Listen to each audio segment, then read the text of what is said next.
Jabar akan menyampaikan terkait tanggapan kami terhadap hasil sidang putusan pra-peradilan untuk tersangka PS, ya, yang saat ini sudah kita sama-sama dengarkan, telah dibacakan hasil putusan sidang pra-peradilan tersangka PS. Untuk itu kami dari Polda Jabar tentunya menanggapi sebagai berikut. Ya, yang pertama, tentu dari Polda Jabar kami akan mematuhi putusan sidang pra-peradilan yang telah diputuskan oleh Hakim Tunggal pra-peradilan untuk tersangka PS. Yang kemudian yang kedua, tentunya kami dari Polda Jabar, penyidik, akan menjalankan segala putusan hakim pada sidang pra-peradilan tersangka PS.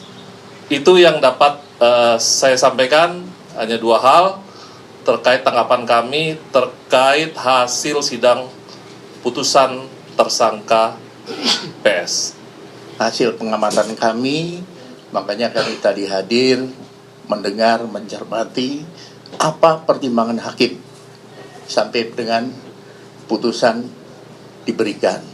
Kami menghormati putusan pra-peradilan ini dan tentunya Polri akan mematuhi dan melaksanakan putusan tersebut. Demikian dari saya. Terima kasih. Wassalamualaikum. Ya, pasca diputuskan bebas ataupun gugur status tersangka terhadap Peggy Setiawan, saat ini pihak keluarga sedang diperjalanan menuju Polda Jawa Barat untuk menjemput Peggy Setiawan. Lalu bagaimana kondisi ataupun situasi di Polda Jawa Barat saat ini? Sudah ada rekan kami, Shena Damayana di sana. Shena, silahkan. Ya Putri dan Celia, memang seperti inilah situasi terkini dari Ditreskrimum Polda Jabar tempat saya mengabarkan.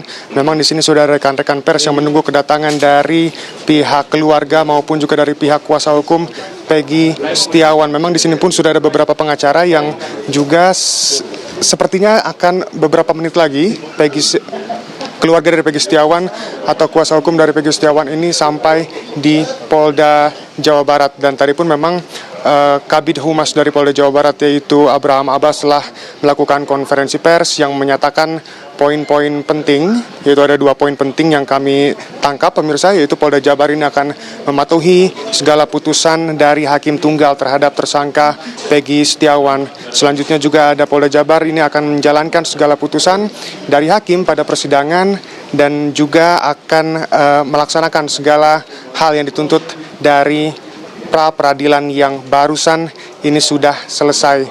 Dan tadi pun ada Benny Mamoto selaku ketua dari Kompolnas yang mengatakan pemirsa bahwa beberapa kali kemarin Kompolnas juga turun langsung ke persidangan untuk bisa melihat ke lapangan bagaimana kinerja dari kepolisian maupun dari pengadilan yang sedang dilaksanakan kemarin. Ia juga menuturkan bahwa pihaknya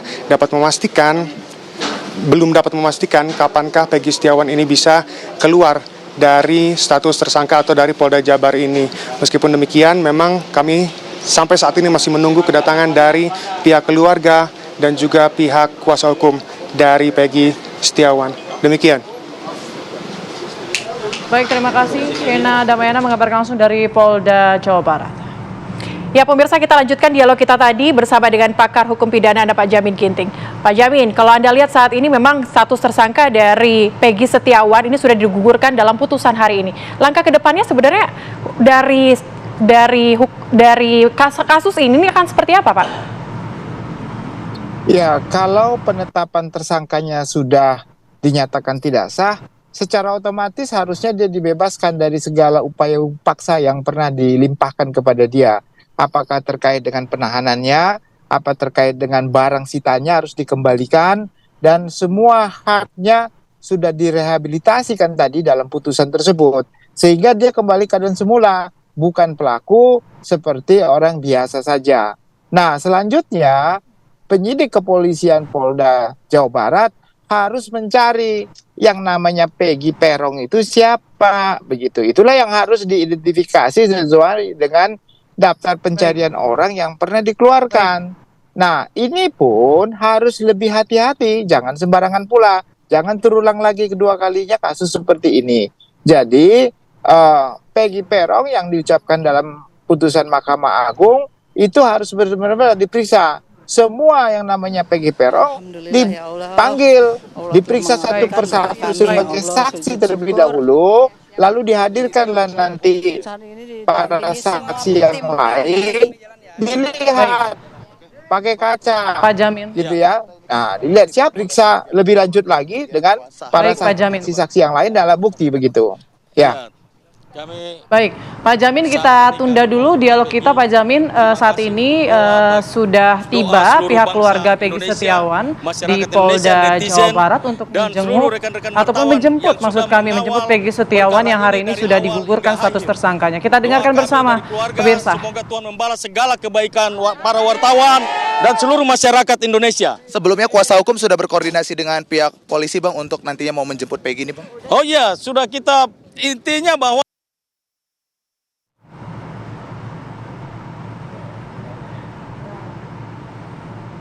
Oke, Putri, sepertinya ini ada gangguan komunikasi kita bersama dengan. Oke, dilanjutkan. Ya, kalau kita lihat saat ini, Putri dan juga pemirsa, ini memang keluarga dari Peggy Setiawan bersama dengan tim kuasa hukum ini sudah sampai di Polda Jawa Barat untuk kemudian menjemput Peggy Setiawan kembali usai status tersangkanya ini digugurkan oleh hakim tadi.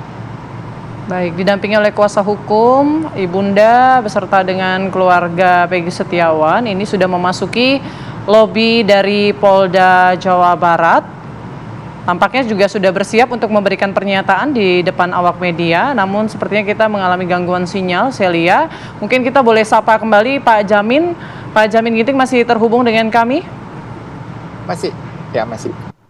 Baik, Pak Jamin, tadi kan disampaikan Ya. ini penetapan tersangkanya dibatalkan, batal demi hukum begitu, tidak sah. Lalu juga meminta untuk termohon atau Polda Jawa Barat menghentikan proses penyidikan. Artinya menghentikan proses penyidikan, artinya rilis yang selama ini sudah disampaikan itu gugur semua. Artinya 2 DPO fiktif yang sudah dihapus, kemudian akan dilakukan penyidikan ulang kalau memang kasus ini mau diangkat kembali, atau seperti apa? Ya, tentu terkait dengan 2 DPO yang dihilangkan itu harus diungkap lagi. Dan ada 3 ya yang disebutkan DPO. 3-tiganya harus pernah diperiksa sebagai saksi terlebih dahulu. Baru nanti ditetapkan sebagai tersangka. Jadi jangan buru-buru dulu ditetapkan sebagai tersangka. Periksa dulu berdasarkan alat bukti dan harus kembali lagi ya ke tahun 2016.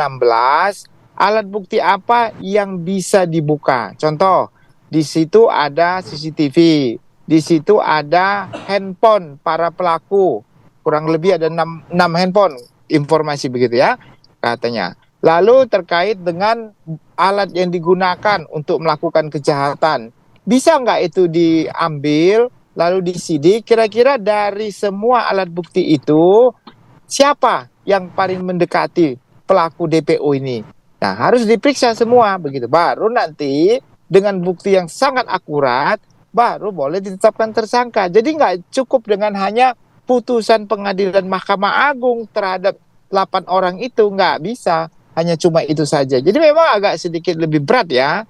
Orang yang ingin dicari ini adalah Peggy Peron, yang mana Peggy alias Peron yang disebutkan oleh Sudirman dalam putusannya.